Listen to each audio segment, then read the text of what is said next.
যদি কারোর দোকান থেকে কোনো কিছু খেয়ে টাকা না দিয়েছেন, ছোটবেলায়, ছেলেবেলায়, যৌবনকালে, পাগলামির বয়সে করে ফেলেছেন, অভাবের দায়ে হোক, স্বভাবের কারণে হোক, আল্লাহ যখনই আপনাকে সম্বিত ফিরিয়ে দিবেন, সেন্স যখন আসবে, চেতনা যখন জাগ্রত হবে, সাথে সাথে যত টাকা মেরেছেন ওই টাকাটা দোকানদারকে ফেরত দিয়ে আসবেন।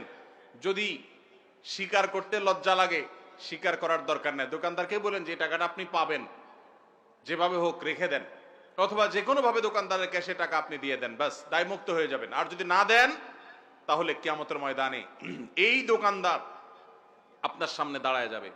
বহুত হজ করছেন, ওমরা করছেন, ওয়াজ শুনছেন, তাসবিহ তেলাওয়াত করছেন, মোছে তাও দিয়া যখন জান্নাতে যাওয়ার জন্য রেডি হবেন, সামনে এসে দাঁড়াবে এই দোকানদার। ও যে চা বিস্কুট খেয়ে চলে গেছে, দাও নাই। এলাকার রাজনৈতিক নেতা ছিলা, খাইতে খাইতে সব বাকিতে লিখে রাখো, লিখে রাখো, লিখে রাখো বলতে বলতে খাতার পরে খাতা ভরাইছ, দেওয়ার নামগন্ধ ছিল না। নেতাকে তখন কিয়ামতের ময়দানে ঠিকই দাঁড় করানো হবে। এই নেতা বুড়ো বয়সে হাজী সাহেব হয়ে গেছে।